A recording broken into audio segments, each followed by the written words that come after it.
Greetings, Earthlings, and welcome to Season 2 of Girls' Night Out, Cat Fever, a sci-fi romance in 5 episodes.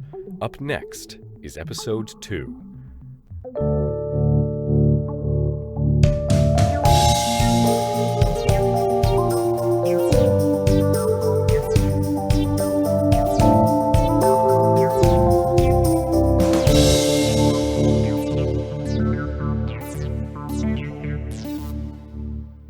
Tasha had suggested that I go out to the immunology lab and meet the research team, and so I did. I had to admit they were top-notch people, and the facilities were to die for. As I was leaving, I crossed through the lobby and a man stood in my path. He had sad brown eyes and a big head of curly brown hair. He was wearing jeans and a cat-in-the-hat t-shirt. If he hadn't had a feel-right lanyard around his neck, I might have thought he had strayed in off the street. Dr. Grace Rowland? I am Dr. Danek Vesely. I can see you are leaving, but I was wondering if I could speak with you for a small moment. Of course, Dr. Vesely. Follow me. I am the parasite guy, the black sheep of immunology. Sorry, they have me in the basement. Down here. Do you like zombie movies, Grace? Sometimes. Zombies in film are often a metaphor for what is wrong in society. But of course, the zombies can't help it. They're sick. It's how we respond to them that matters. Well, here we are. Coffee or tea? Tea, black, thanks. I'm sorry, Danek. What are we talking about? Have you heard of toxoplasmosis? Not to worry. Most people haven't. Toxoplasmosis gondii is my specialty. I've been studying it for 20 years. I call it Toxo for short. Which mug would you like? This one features Homer Simpson with a donut, and this one says it's motherfucking tea time. Difficult choice. I'll go with Homer. Toxo is a parasite. It originates in cats, but also infects rodents, rats, mice, and many other animals.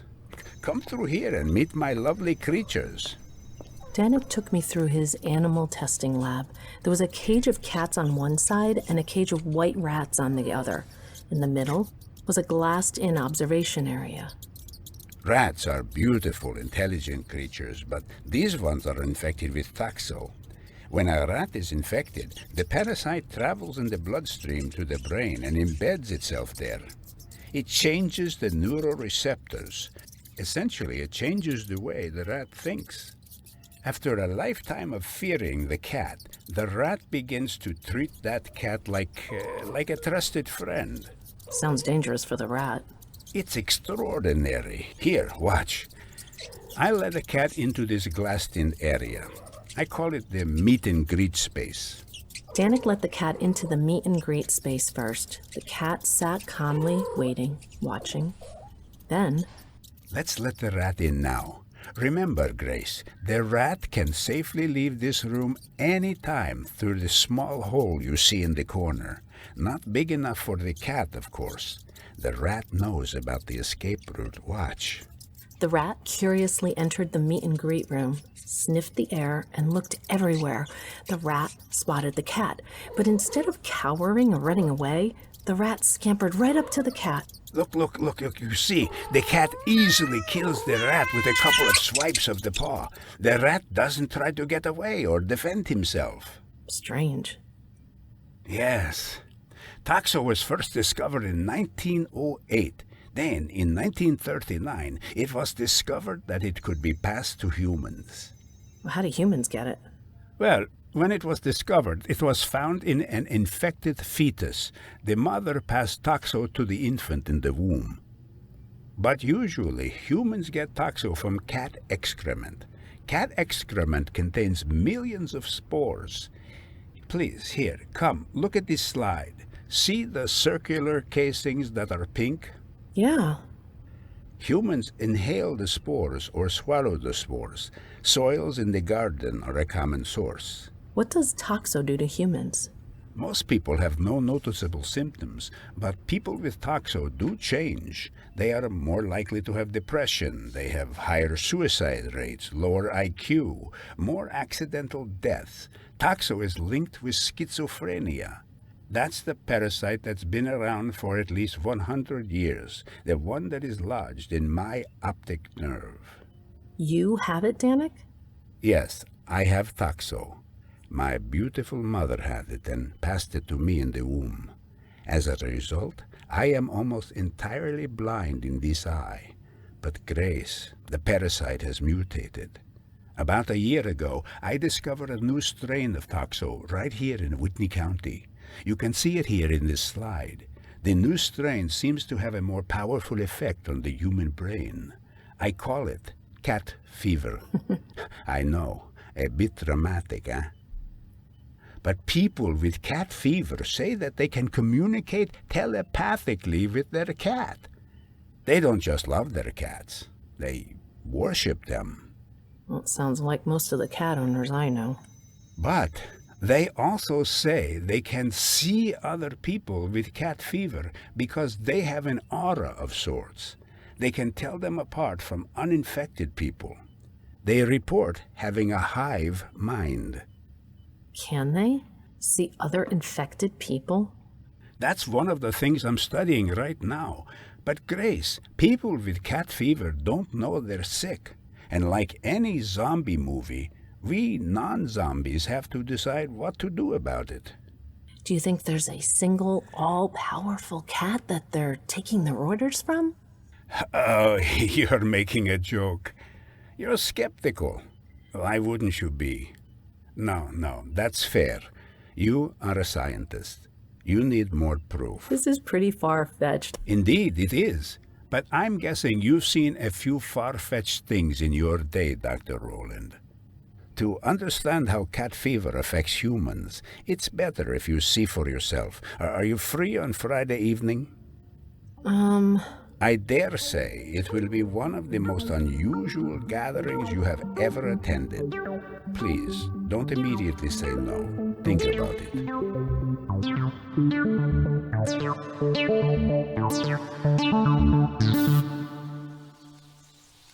The male vermilion flycatcher is monogamous, but once he has found his mate, he must still defend her against potential suitors. He has spotted a flash of vermilion. Another male is nearby. He could just be hunting for mosquitoes, or he may be trying to woo the female away. The female busies herself with nest building, ignoring the males. With a series of sharp chirps, he flies straight at the other male and chases him off. Mirko Borg lay out his net. He knew it had to be placed so the early morning sun didn't strike it. Otherwise the birds would see it and steer away. Mirko's net was as delicate as gossamer and almost invisible. Then he saw it, an impossible smudge of color dancing on the water. He counted 12 new males since yesterday. All Mirko had to do was place a few vermilion ribbons in the trees on the other side of the nets, and in they went. Easy. After a few hours, Mirko had captured 12 flycatchers, including the director of parks and recreation for the Laniakea. The director was at the end of his vacation on Earth.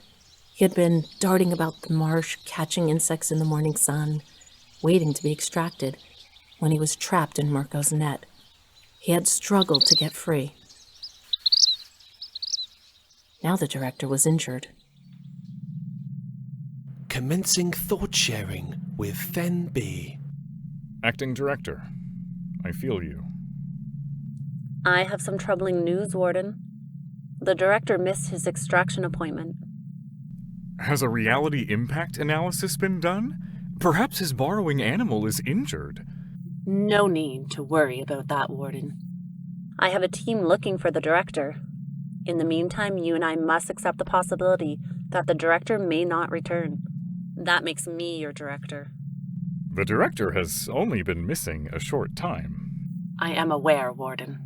Many vacationers miss their first extraction appointment.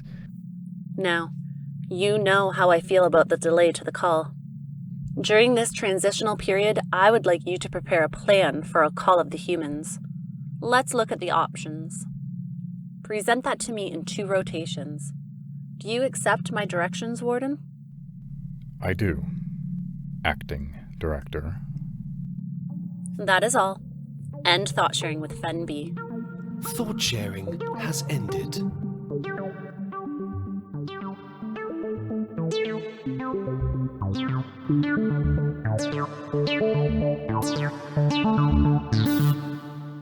The town hall meeting hadn't gone well, but Griffin wasn't going to just give up. He went to WIT-TV, the local TV station. Sitting at the reception desk was Ojai, born with a tooth. WIT-TV is a small station, so Ojai had lots of roles.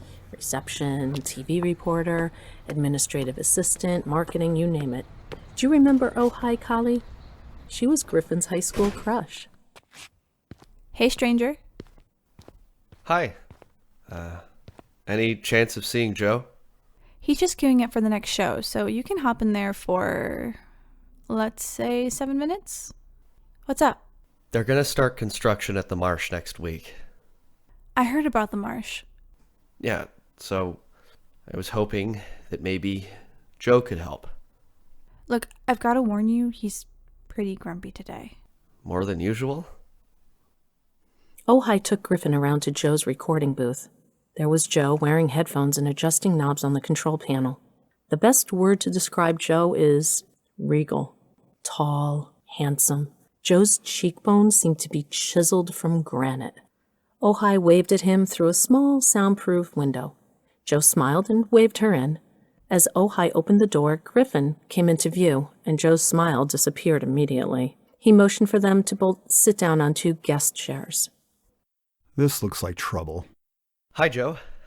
Have you heard what's happening at Whitney Marsh? Dad, come on. This is important. Joe, I put in a request for an environmental impact study, but that will take time. They're gonna start construction at the marsh on, well, maybe Friday or Monday. If the Wicknish people could protest the development and we could get some press there, we might be able to get it stopped, or at least delayed. Monday? Are you kidding? I have a business to run. That's the problem these days. Too much business, not enough rebellion. You sound like your mother. She has more balls than my 3 sons combined. More balls than you. Dad, can we stop talking about people's balls? You're the tribal elder. If you ask, they'll all come. Where were you at that last thing when my daughter almost got arrested? That wasn't Griffin's fault. I can report on it and get a cameraman out there. Come on, Dad. So what, are you 2 dating? No. I need a word with my daughter. Alone. Oh, okay, sure. I'll just,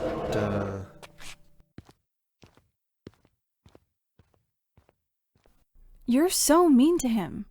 Why are you wasting your time with that shaking leaf? A shaking leaf tells a wind story. Don't try that mystical stuff on me. Okay, I'll make some calls. For you, not for him.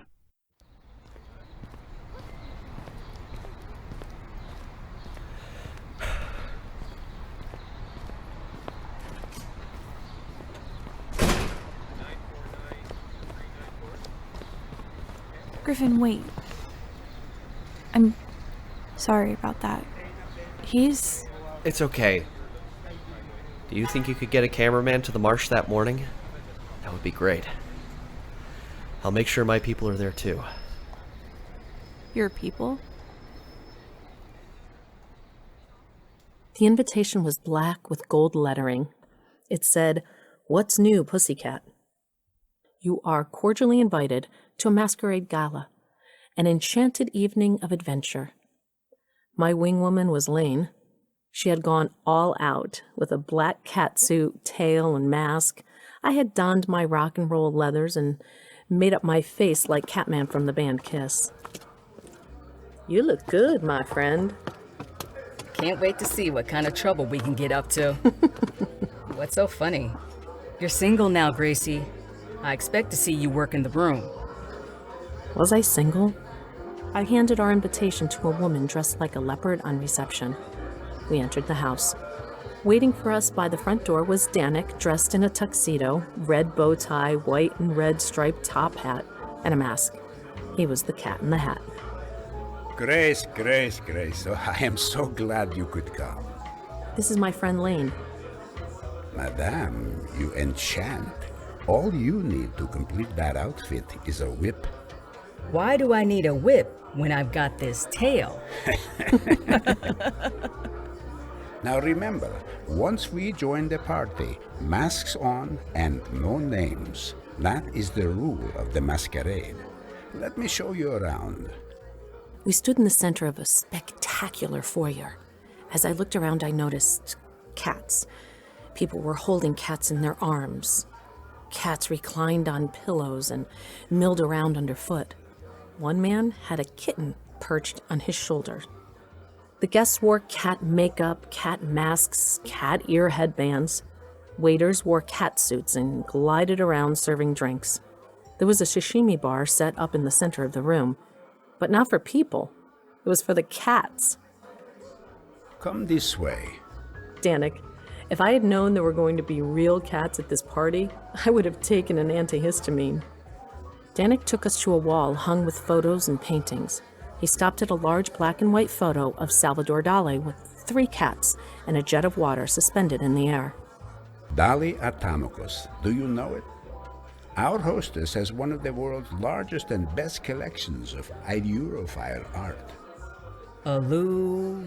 What now? Ailurophile, lover of cats.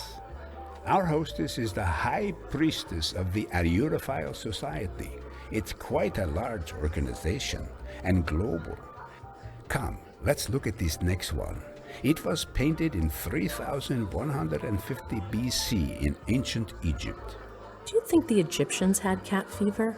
Undoubtedly, but an earlier strain of Taxo, not as potent as the Whitney variant. This is a depiction of Mafdet, Egyptian goddess, half woman and half cat. She would disembowel enemies and present their entrails to the pharaoh as gifts. Sounds like my ex. Here is our hostess. The hostess wore a scarlet, figure-hugging dress with matching cat mask made of scarlet feathers. Cradled in the crook of her elbow was a beautiful, all-white Persian cat. She moved to the middle of the room and everyone magically fell silent. Mask or no mask, once she spoke, there was no doubt in my mind who she was. Cream Puff and I would like to welcome you all. We are all unashamedly Ailurophiles. Our cats are our wise and beautiful companions. And because we love our cats, we love everything about them. The way they move, their mesmerizing eyes, their sleek bodies and luxurious fur. Exciting news! Our wonderful mayor, that's Mayor Thompson, has freed up some derelict land, a swamp really, so that we can create Purrfection Park, the world's first cat wellness and adventure park. Work on the Purrfection Park begins soon. Let us take a moment to give thanks and purr. Purr. Purr.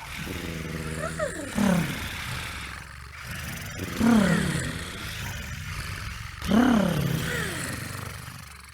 Everyone in the room closed their eyes and began to purr and sway. I looked at Laine. We both looked at Danek. He shrugged and closed his eyes. It was funny, but also strangely serious. There was a security guy looking at me from across the room. He wasn't purring either. Tasha raised her hand and the purring stopped. Tonight, I have arranged something very special. A little taste of what your cats will experience at Purrfection Park. follow me and bring your beloved ones. People picked up their cats and followed Tasha through the house into a beautiful glassed-in garden filled with lush vegetation and teeming with birds. Welcome to the aviary. It has been stocked with birds so that our cats can hunt. They can feast on the still warm flesh of their prey. Tonight, your cats can revel in their true natures. Everyone, enjoy! The guests let their cats loose. The cats saw little wings darting this way and that. They moved quickly into the aviary and began crouching in wait or scaling the trees. Oh, look! Coco's already caught something. What a huntress. I was shocked. Then something caught my eye, a flash of crimson. Kali, do you remember when Griffin was still living at home and studying for his master's degree? His thesis topic was territorial behavior in the vermilion flycatcher. Griffin took hundreds of videos and spent many mornings crouched in the wet, watching these colorful little birds. Now these birds were here, at a party, in a cage.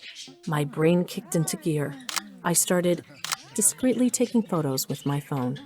I sent a few photos of the birds to Griffin with the message, "Are these your birds?" Meanwhile, Laine was on her own mission. She saw that the birds were in distress, so she went into a trance.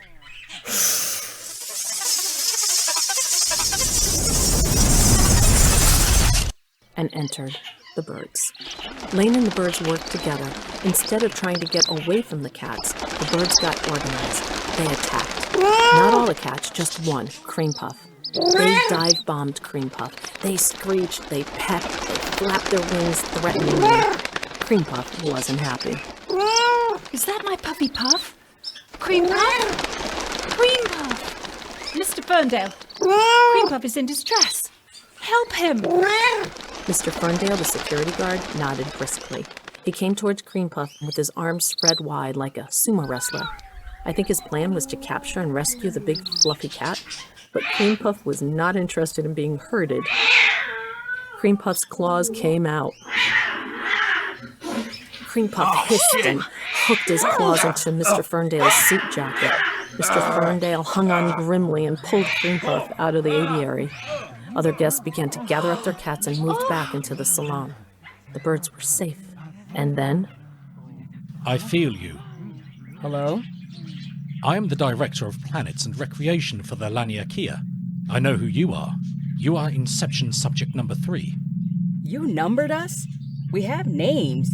Wait, how are we talking? We are sharing thoughts. You are using your mind, not your vocal cords. Are you a bird?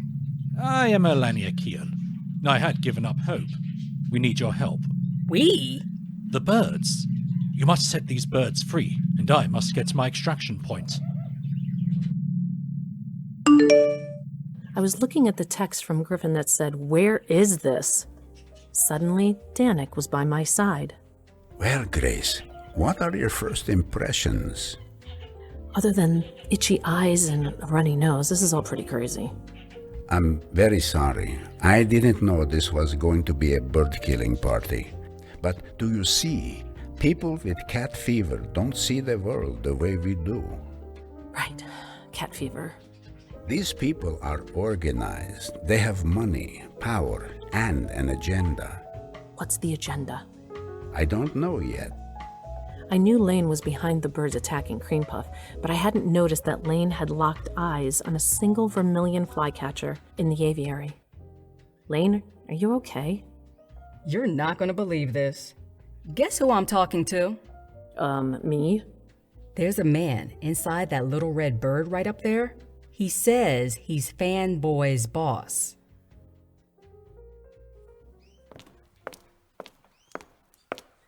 Later that night, after Tasha's guests had all gone. That's the last of the guests. What a disaster. I am so sorry, Cream Puff. There's something else you should see. What is that? Give it to me. Candace handed Tasha a brochure from the upcoming Global World Health Symposium. The keynote speaker was Dr. Danek Vesely. Danek was going to tell the world about cat fever. No, They won't understand. I have to stop him. I am Joe Born-with-a-Tooth for WIT-TV, and this is the news at 6. Purrfection Park, a $15 million development, got the green light from Whitney County yesterday. With only 2 days between the development's announcement and its approval by the county, environmental groups and concerned citizens are questioning whether Purrfection Park was fast-tracked and why. Stirring up the debate is TikToker Murmuration, whose avatar is a swirling flock of birds. Murmuration's post on the topic went viral. I am Murmuration, a swirling vortex of birds. You people of Whitney have voted to destroy Whitney Marsh, a place where we live, a place where we build our nests and raise our chicks. And for what? For a cat adventure and wellness park? Shame on you, Whitney. Shame. You have voted. Your cats will get their fun. But who speaks for us?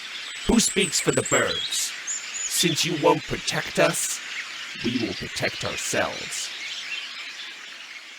Following Murmuration's chilling message, over 300 cats have been reported missing in Whitney. Cat owners fear for the worst. We'll bring you more as it happens.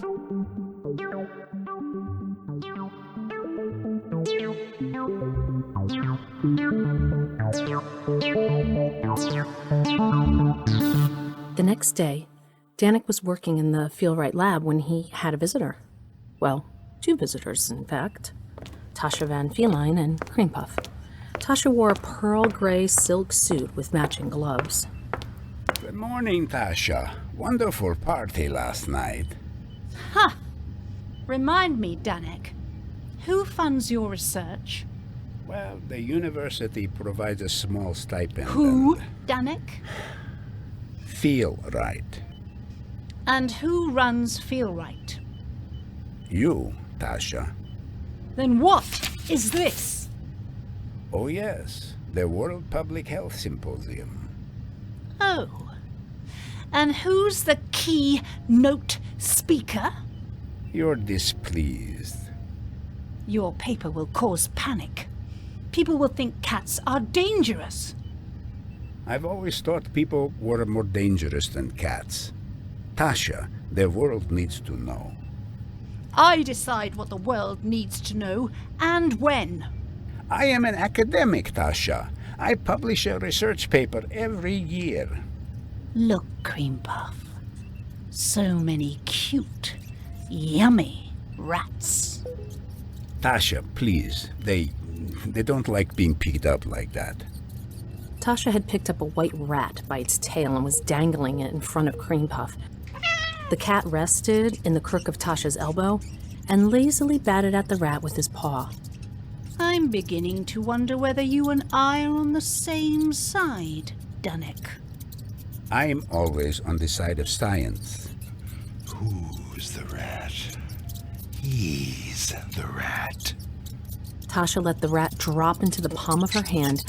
Then she locked eyes with Danek and closed her fingers into a fist. Blood squirted everywhere and ran down her wrists, onto the sleeves of her beautiful suit.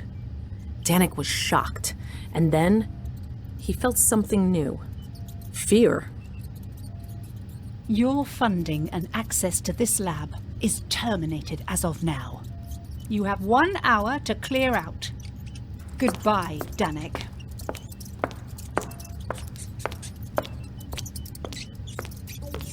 Oh dear, oh dear. I'm so sorry, little ones. It's all right.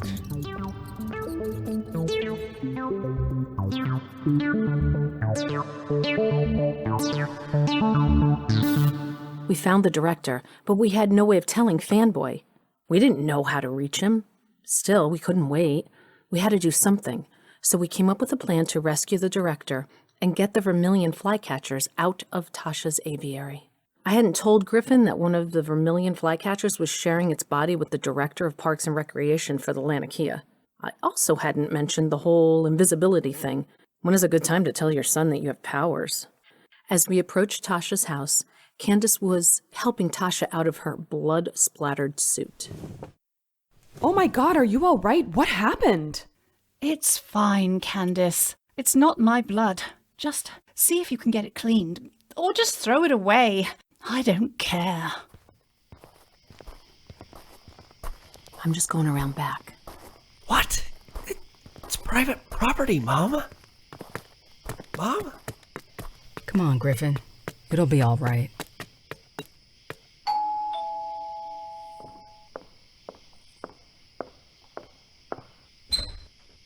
Can I help you? Good evening. I'm, Griffin Rowland of Birds International. A member of the public attended a party here last night and, took photographs of birds that were part of a display, or well, I'm not sure what to call it. Those photos were shared on social media. We have identified them as wild birds and endangered. This was probably an honest mistake and not an intentional breach of Section 357 of the Wildlife Act. Section what? 357. Here, have this notice. It is illegal to have wildlife as pets, especially endangered native wildlife. My colleague here, I'm Elaine Dubois, District Manager of the Whitney Wildlife Rescue Group. I am here to help. If you agree, we can safely remove the birds and return them to their native habitat. We brought some transport cages in the hopes that we can do that right now. Wait right there.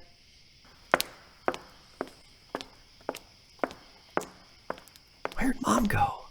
She's doing her thing. I had gone invisible and had come into the house through the back door. As I walked towards the aviary, I saw a blur of white reflected in the glass. I turned, and there was Tasha's cat, Cream Puff. Cream Puff stood in the door and stared at me with his strange copper-colored eyes. Could Cream Puff see me? I decided to ignore the cat and entered the aviary. It was silent. I couldn't see or hear a single bird. Then Candace came walking quickly through the house. I peeked out and saw Laine and Griffin standing at the front door, whispering to each other. Mom go? She's doing her thing. I followed the sound of Candace's voice, which led me through the doorway to a home gym. There was Tasha in hot pink Lululemons working out on a stationary bicycle. Mr. Ferndale was standing behind her, talking to her back. Cream Puff had followed me. He scooted past me into the gym and hopped up onto the bench. They say they're with the Wildlife something and a guy from, Birds International? Do they want a donation? Give them some money and send them away. They don't want money. They want the birds from the party. They say having the birds is illegal. Someone at the party took photos. Oh, for heaven's sake, Candace. The birds aren't here. They're at the homestead. Should I send them to the homestead? Absolutely not. I'll handle this. I had to jump to get out of the way of Mr. Ferndale as he stormed out of the gym. I quickly left the house the way I came in.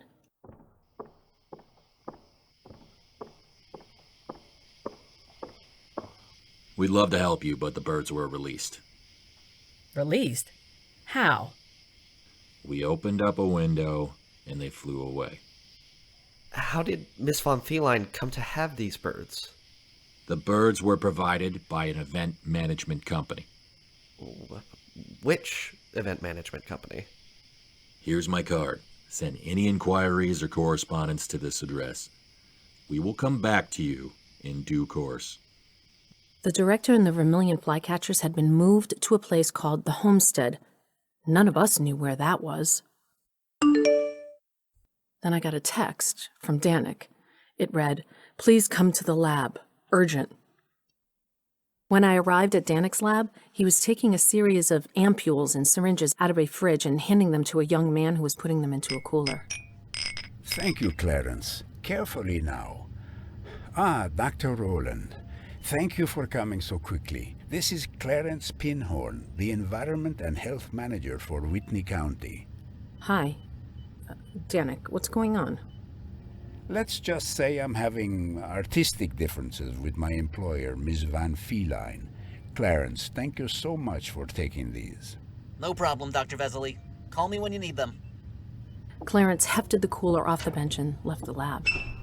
Tasha has dismissed me because I'm speaking at the World Health Symposium. Yes. I have to clear out. Can I pass you these? Just put them gently into the cooler there, standing upright in those holders. That's it. When I discovered cat fever, Tasha seemed to be very interested in controlling the narrative. These ones too? Yes. Those can lie on their side. Fielright doesn't know, but I've developed a treatment for cat fever. A sort of morning-after version of a vaccine. It's not ideal. The vaccine has to be administered within 48 hours of infection, or the brain is rewired permanently. I will put as much cat fever vaccine into these coolers as I can, and now Mr. Pinhorn has a good backup batch. But it would be good to have a backup of the backup. Grace, I was wondering if you might take some, just for a few days, until I can set up elsewhere. I don't work for Fielright. That would be theft. I see your point. Even if you would be storing them so that we can save ourselves, save Whitney County from this parasite? I can't. I'm sorry, Danek. I understand. I hope you don't mind that I ask you. But I wanted to give you... Where is it? It's a video of my presentation for the symposium, just in case I can't make it on Friday. You are coming? To the symposium? Yes, I am. But why wouldn't you be able to make it? I don't know. Laryngitis? Stage fright? I might get trapped under something heavy. Where is it? Danek, are you in some kind of trouble? Yes, I think so. We're all in trouble. That's what I've been trying to tell you since I met you. Here it is. My whole presentation is on this stick. Promise me you will make sure the symposium hears it.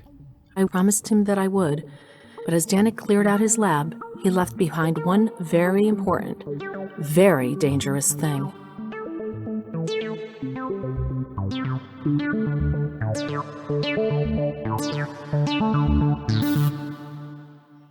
That night, Danek was at home. He wandered from room to room practicing his speech for the symposium. We first detected Toxoplasmosis gondii in humans. Danek was having fun with his practice. He wore his cat-in-the-hat top hat and spoke melodramatically to his reflection in the hallway mirror. A looming public health His wife crisis. and teenage son were sitting in another room watching a TV show. Danek was so loud that his son stood up and gently closed the door to the TV room, smiling at his father as he did.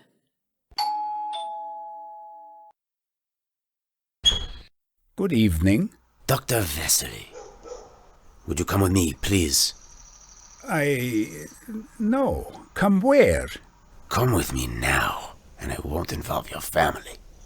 I know they are here. Danek removed his top hat and slipped on some thongs at the front door. He followed Mirko Borg to a black van parked in the front of the house. Mirko opened the back passenger door and Danek got in. There, in the back seat, was Mr. Ferndale. Good evening, Mr. Ferndale. What is this about? Special assignment for you, Doctor. I was under the impression I was dismissed. Danek's son heard the door of the van close. He leaned back and peeked through the curtains at the street outside. His son left the TV room and wandered to the front door, which was open. Dad? He looked out, saw the pages of Danek's symposium speech scattered across the ground. Dad?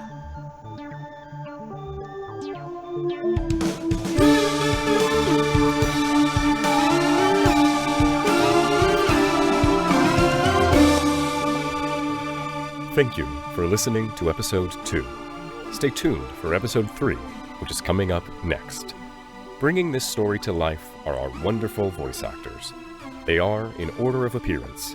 Nancy Zelno is Grace. Jerry Schultz is Danek. Jim Marr is almost Sir David Attenborough. Christian P.K. Reeve is Cognos and Murmuration. Matthew Moore is Fen B. Sarah Zaversinoke is Zanditha Ess. Christina Molina is Ojai. Dan Egan is Griffin. Rich Green is Joe. Jennifer Lyles is Laine. Wendy Page is Tasha Van Fielein. Cole Lewis is Mr. Ferndale. Martin Lovell is the director. Abigail Howland is Candace. Mauricio Rivero Burrell is Clarence. Greg Rogan is Mirko. Other roles were performed by Sherry Price and Dan Egan. Girls' Night Out Season 2 is written by Mary Labrie and produced by women of a certain age. Casting, directing, sound engineering, and editing was done by Mary Labrie. Original music, We Are Alive, was written and produced by Dan Egan. Other music was Lazy Evening by Sam Barsh. Girls' Night Out is the proud winner of the Australian Podcast Award for Best Fiction in 2022. You can also hear Girls' Night Out in sunny California on KPPQ 104.1 FM. That's on The Shiver Show. For news about the Girls' Night Out series and other behind-the-scenes goodies, follow us on Facebook or Instagram. Our handle is @GirlsNightOutUniverse. If you like the show, leave us a review or a comment, and share us with your friends and family. If you want to help this team of indie developers and actors win Best Fiction Podcast for 2023, please vote for us. Links are available on our Linktree at Girls' Night Out Podcast. We would appreciate that so much. Episode 3 is up next, so listen up, and thank you for joining us in this reality vector.